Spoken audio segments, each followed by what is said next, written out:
Smart commerce and management hub లో ఇవాళ మనం రిటర్న్ ఆన్ ఈక్విటీ అంటే ఏంటో తెలుసుకుందాం.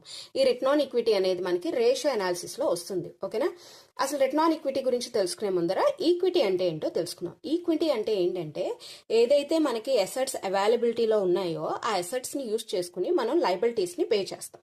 ఓకేనా, ఆ లైబిలిటీస్ ని పే చేశాక కూడా మనకి రిమైనింగ్ అమౌంట్ కనుక ఉంటే దాన్ని ఈక్విటీ అంటారు. అందుకనే equity is equal to assets minus liability. అంటే అసెట్స్ యూజ్ చేసి మనం లైబిలిటీస్ పే చేశాక రిమైనింగ్ అమౌంట్ ని ఈక్విటీ అంటాం. మరి ఈక్విటీ కింద ఏమొస్తాయంటే షేర్ క్యాపిటల్, ఏదైతే మనకి రిజర్వ్స్ పెట్టుకున్నామో రిజర్వ్స్ అండ్ సర్ప్లస్, అలాగే రీటైన్ ఎర్నింగ్స్ అంటే డివిడెండ్స్ పే చేయకుండా దాన్ని రీఇన్వెస్ట్మెంట్ చేసి దాని ద్వారా వచ్చిన ఎర్నింగ్స్ లేదా ప్రాఫిట్స్ అనేవి క్యారీ ఫార్వర్డ్ అవుతాయి కదా, ఇవన్నీ కూడా రీటైన్ ఎర్నింగ్స్ కింద వస్తాయి అన్నమాట. నెక్స్ట్ది అసలు రిటర్న్ ఆన్ ఈక్విటీ. ఇప్పుడు ఆ ఈక్విటీ అమౌంట్ ని మనం ఏం చేసామంటే రీఇన్వెస్ట్మెంట్ చేసాం. రీఇన్వెస్ట్మెంట్ ఎలా చేస్తామంటే, ఫర్ ఎగ్జాంపుల్ సేల్స్ ఉన్నాయనుకోండి, సేల్స్ లో ఇంకా మనం పెంచడానికి మనం దాంట్లో ఇన్వెస్ట్ చేసాం అనుకోండి.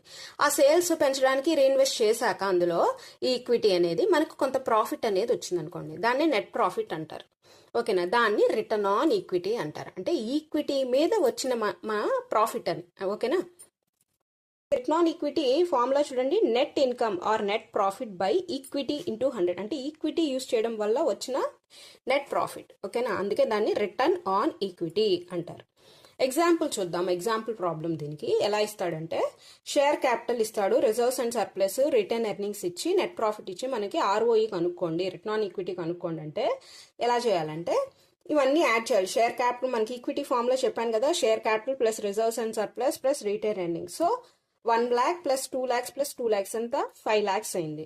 సో నెట్ ప్రాఫిట్ ఎంత 50,000. ఓకేనా, ఈ 5 lakhs ఇన్వెస్ట్ చేసి మనకి నెట్ ప్రాఫిట్ ఎంత 50,000 వచ్చిందంట. సో దీన్ని డివైడ్ చేస్తే ఎంత వచ్చింది, 50,000 by 5 lakhs into 100. So return on equity ఎంత అంటే 10%. ఓకేనా, అంటే ఈ 5 lakhs యూస్ చేస్తే మనకి 10% ప్రాఫిట్ అనేది వచ్చిందనమాట. Thank you, thanks for watching.